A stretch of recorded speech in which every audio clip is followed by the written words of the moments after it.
오늘도 하나님께서 저와 여러분을 주시는 말씀은 이사야서 52장 13절 이하의 말씀을 통하여 메시아의 고난을 보라 하신다는 말씀의 제목으로 하나님의 말씀이 선포될 때에 하나님의 목적, 계획, 뜻이 잘 들려져서 그 말씀에 순종할 때 주시는 참복을 마음껏 누리시는 저와 여러분 되기를 주의 이름으로 축원합니다. 오늘은 후기이사야 네 번째 메시아에 대한 예언입니다. 제목은 메시아의 고난인데요. 주님께서 이 땅에 오셔서 우리를 위하여 정육신하에 오셔서 당하셨던 일, 그렇게 십자가의 죽으심으로 마감하게 되잖아요. 거기서 끝났으면 아무것도 아닌 것으로 끝나겠지만 그거 다시 부활하시는 것으로 우리는 종교가 아니죠, 사실은. 하나님 당신의 백성들에게 죄악으로 끌려가는 사람들에게 알게 하신 거죠. 영원한 구원은 하나님께 있다, 주께 있다 하는 것을 깨닫고 알게 하는 장면이 오늘 읽었던 우리 본문 이하. 그러면은 이제 53장이 13절 위에 올라오면은요, 장의 구별이 좀 바로 됩니다. 그럼 53장 13절을 1절로 보면은 한 문장으로 돼서 끝까지 내려가거든요. 근데 중간에 53장이 15절 밑에 이렇게 걸려 있으니까 앞에 문장은 떨어뜨려 버리고 읽을 때도 많습니다. 앞에부터 연결되어 있다. 그리고 지난 시간에 우리 앞에 보지 못했던 이야기, 이 후기 이사를 기록한 선지자가 하나님께 기도드렸다 그러죠. 기도했더니 하나님께서 12절에 51장 12절입니다. 첫 번째 응답을 할 때 두려워 말라 이렇게 이야기합니다. 12절에 이르시되 너희를 위로하는 자는 나 곧 나니라. 후미에 보면 풀과 같이 될 사람들의 아들을 두려워하겠느냐. 두려워할 걸 두려워하라 하는 그런 말씀이죠. 그래, 두려워하지 말라. 바벨론의 모든 이스라엘을 붙잡고 있는 이것들이 결국은 때가 되면 하나님의 계획표 속에서 때가 되면은 다 놓아주도록 되어 있다. 그러니까 두려워하지 말라. 13절 중간에도요, 여호와를 어찌하여 잊어버렸느냐. 너를 멸하려고 준비하는 저 학대자의 분노를 어찌하여 항상 종일 두려워하느냐. 두려워할 거 없다는 거죠. 14절에 결박된 포로가 속히 놓을 것이니 죽지도 아니할 것이요 하고 보장을 해줍니다. 기도 응답 이 정도 같으면 뭐 확실하죠. 16절에도 이렇게 얘기합니다. 내가 내 말을 내 입에 두고 내 손 그늘로 너를 덮었나니. 하나님의 보호하심이죠. 그리고 후미에 시온에게 이르기를, 그렇게 이스라엘에게 이르기를 너는 내 백성이라 말하기 위함이라. 그렇게 두려워하지 말라 하는 이야기를 하면서 결국 끝에 가서 이스라엘 백성들에게 이르기를 너는 내 백성이기 때문에 너를 보호하는 거야. 이렇게 이야기하니까 이거는 뭐 최고의 응답이죠. 두 번째 응답은 이렇습니다. 17절에 여호와의 손에서 그의 분노의 잔을 마신 예루살렘이여 이제 정신 차리고 깰지어다. 그 형벌의 날이 끝났다 이런 말이죠. 그러면 에레미야가 70년 동안 목유권이 끝나야 돌아온다라고 했으니까 세월이 많이 흘러서 이제 바빌론에서 돌아올라 하니까 형벌의 꿈에서 깰지어다 일어설지어다. 이런 것도 역시 후기설의 증거가 되는 거죠. 18절에 내가 낳은 모든 아들 중에 너를 인도할 자가 없고, 19절에 이 두 가지 일이 내게 닥쳤으니 누가 너를 위하여 설파하랴. 곧 황폐와 멸망이요 기근과 칼이라. 누가 너를 위로하겠느냐. 20절 후면에도 여호와의 분노와 내 하나님의 견책이 가득하도다. 그러니까 그 견책에서 깰지어다 이렇게 이야기하는 겁니다. 21절에 그러므로 너 공고하며 포도주가 아니라도 취한 자여. 술 먹고 취했으면 얼마나 좋겠습니까? 그런데 죄악에 취했다. 취한 자여 이 말을 들으라. 22절 중간에 내 하나님이 이같이 말씀하시되 보라 내가 비틀거름 치게 하는 잔 곧 나의 분노의 큰 잔을 내 손에서 거두어서 내가 다시는 마시지 못하게 하겠다. 다시는 죄를 짓지 않게 하겠다. 이런 말이겠죠. 23절에도 그 잔은 너를 괴롭게 하던 자들의 손에 그냥 두어버리라. 그 죄악을 털고 일어서라. 52장 1절에는요. 세 번째 기도의 응답인데 시온아 깰지어다 내 힘을 낼지어다. 거룩한 성 예루살렘이여 내 아름다운 옷을 입을지어다 하면서 예루살렘 성 시온성이 이제 회복될 것을 이렇게 응답합니다. 2절에도 너는 티끌을 털어버릴지어다. 예루살렘에 일어나 앉을지어다. 사로잡힌 딸 시온이여 내 목에 줄을 스스로 풀지어다. 잡혀간 적도 없고 예루살렘이 불탄 적도 없는데 이런 말씀을 기록해놨단 말이에요. 그래서 이걸 보고 후기설이라는 겁니다. 후기설의 증거다. 3절에 여호와께서 이와 같이 말씀하시되 너희가 값없이 팔렸으니 돈 없이 속량되리다. 은혜의 말씀입니다. 그죠? 돈 주고 나가라 하면 이제 보석금 없으면 출업하지 못하잖아요. 그런 게 되는 겁니다.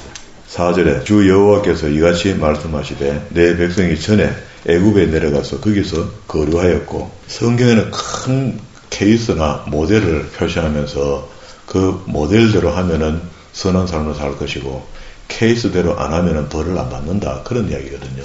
케이스와 모델에 대한 인식이 정확해서 성경을 읽다가 이거는 케이스다, 이거는 모델이다 하고 분별할 수 있어요.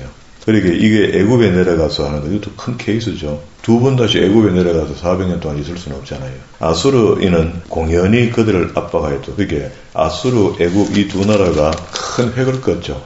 그러니까 애굽에서 종되었던 사람이 나왔고, 지금 현재는 어디 있습니까?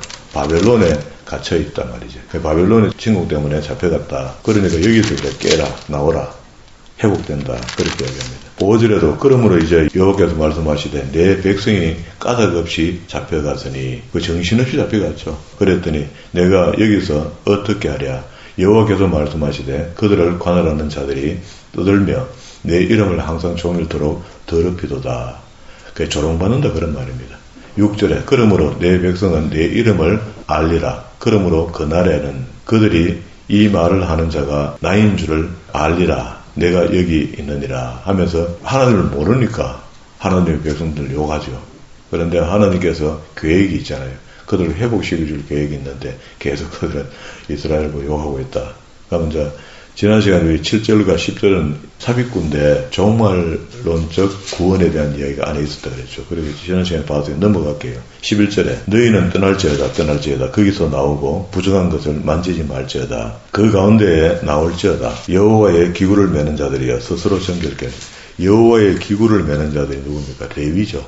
레위인데 거기 잡혀갈 때 예루살렘 성전 안에 하나님에게 예배할 때 쓰는 성배 같은 거, 이런 것까지 다 탈취당했거든요. 금으로 만드는 거, 이런 것들. 그걸 갖다가 이제 레위들이 메고 돌아올 수 있도록 그렇게 준비하라는 겁니다. 정결하게 할지어다. 12절 여호와께서 너희 앞에서 행하시며 이스라엘의 하나님이 너희 뒤에서 호위하리니 너희가 황급히 나오지 아니하며 도망하듯 나오자. 그랬죠.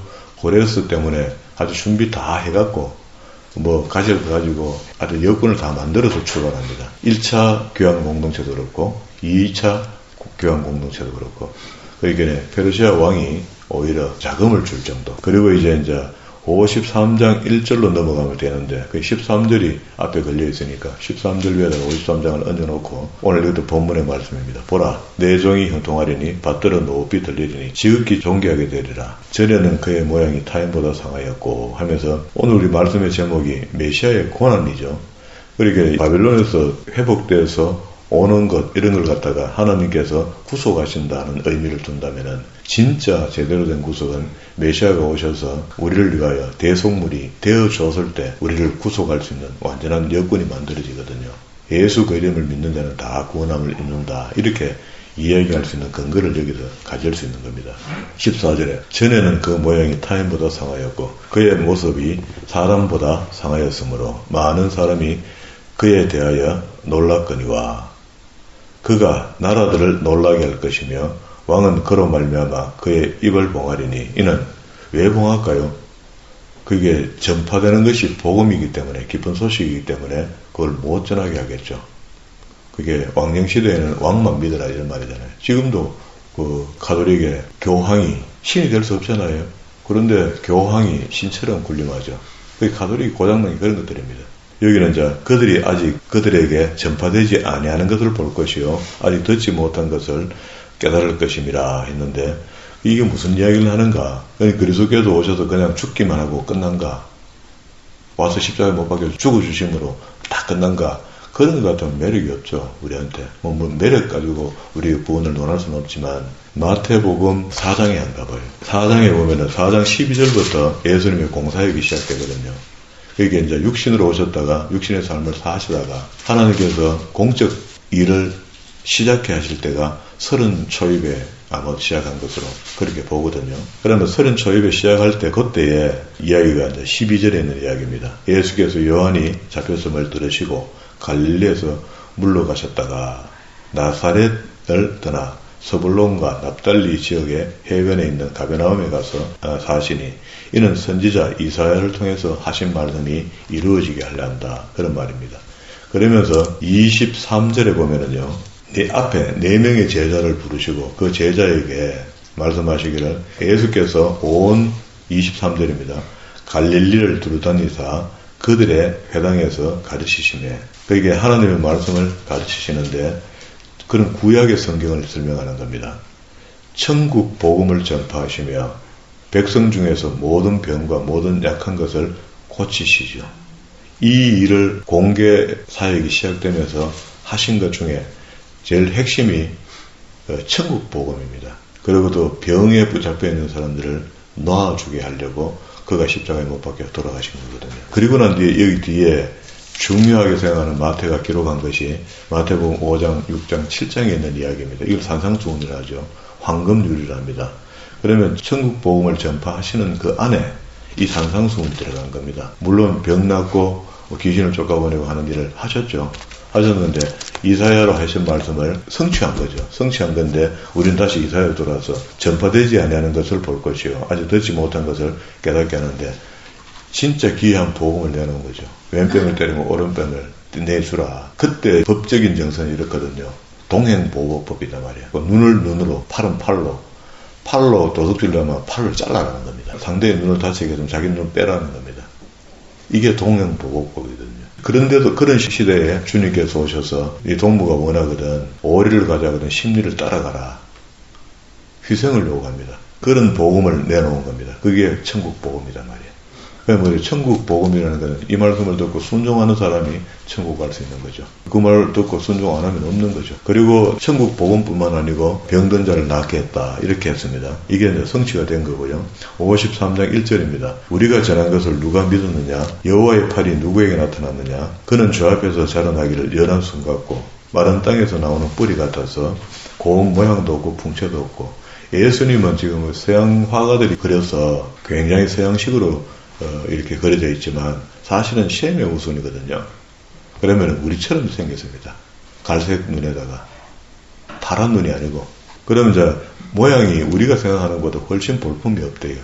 그리고 이제 그 증거로 보면은요, 예루살렘 성전에 마지막 일주를 남겨놓고 성전에 올라가실 때 스가랴 말씀이 성취되게 하기 위해서 주님께서 나귀 새끼를 타고 올라가시잖아요. 그 장면을 보면은 예수님 키가 좀 크신 것 같아요. 그러면 이제 어린 나귀를 탔으니까 꼴이 볼상스럽습니다. 쉽게 이야기하면. 거기다가 왕들은 전부 올라갈 때 붉은 융단을 깔아놓고 올라가는데 제자들이 뭐합니까? 호산나 호산나 하면서 종려나무 가지를 밑에 깔고 자기 옷들을 던져놨다고 하거든요. 그렇게 그 왕실에서 봤을 때 얼마나 초라하겠습니까? 아이고 참 잘한다 잘해 비근양은 그랬겠습니까? 그게 고운 모양도 없고 풍채도 없은즉 우리가 보기에 흠모할 만한 아름다운 것이 없도다. 그러면 이제 사람을 보고 우리가 따를 수 없는 거잖아요. 그를 쓰시는 하나님을 우리가 그를 통해서 알게 되는 거잖아요. 그가 멸시를 받아 사람들에게 버림받았으며 강고를 많이 겪었으며 질고를 아는 자라. 마치 사람들이 그에게서 얼굴을 가리는 것 같이 멸시를 당하였고 우리도 그를 귀히 여기지 아니하였도다. 이 사실이죠. 그는 실로 우리의 질고를 지고 슬픔을 당하였거늘 우리는 생각하기를 그는 징벌을 받아 하나님께 맞으며 그게 하나님 아들 하나님을 죽이면서도 그 죄의식이 하나도 없었다는 겁니다. 그 당시에. 그리고 마지막에 로마 백부장이 목숨 끊치는 장면을 보면서 이는 정말 하나님의 아들이라고 하고 고백. 그 이방 사람이 그냥 그 고백한 거야.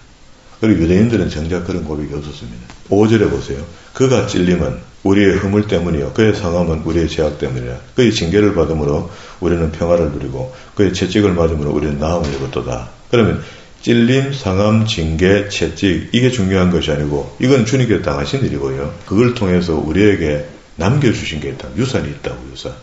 그게 찔림을 통해서 허물을 우리가 담당하셨고 상함을 통해서 죄악을 담당하셨고 징계를 통해서 우리에게 평화를 주신 겁니다. 채찍을 당신이 맞음으로 우리에게 병났음을 허락했다는 겁니다.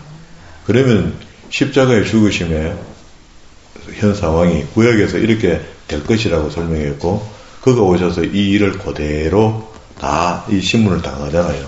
당하는 것이 마태복음, 물론 복음서마다 다 있지만은 마태복음 끝에 한번 가봅시다. 26장에 한번 가봅시다. 예수님이 잡히시던 날이 26장 47절에 있습니다. 말씀하실 때 12 중에 하나인 유다가 왔는데 제사장과 백성의 장로들에게 파송된 큰 무리가 칼과 뭉치를 가지고 그와 함께 있더라. 이 말은 무슨 말이냐면 그 앞에 기도 동산에 올라가셨거든요. 게세만에 올라가신 그날이 금요일 날 저녁이 되어 금요일 날 시작됐죠. 우리는 아침이 되어 이제 하루가 시작되는데 그 유대인들은 저녁이 되어 하루가 시작되는 겁니다. 다음 날 해질 때까지. 그래서 요 금요일 날 올라가셔서 유다가 병사들 데리고 잡아가죠. 잡히고 신문을 받고 새벽에 잡혀 새벽에 모든 일이 다 진행됩니다. 그리고 유다는 은전을 다시 장로들에 던져주고 혼자가 자살하고 빌라도는 불러가 노닥거리며 신문하고 조롱한단 말이죠. 그렇게 하고 십자가에 결국 형으로 죽게 하시는데 죽고 난 뒤가 부자의 묘실에 들어가게 된 거죠. 그러면 그 무덤에 들어갔을 때 무덤에 경비하는 이야기를 성경에 기록하거든요.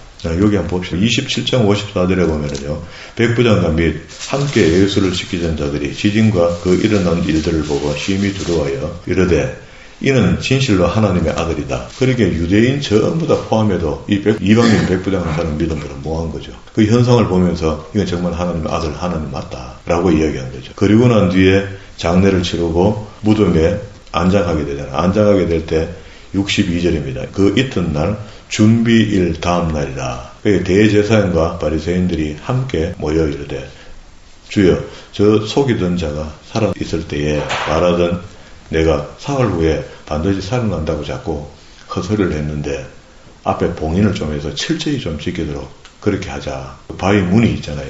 문에 봉인을 좀 하자는 거예요. 그렇게 그걸 허락합니다. 이게 이제 토요일 날 있었던 일이거든요. 그런데 주일날 부활하셨죠.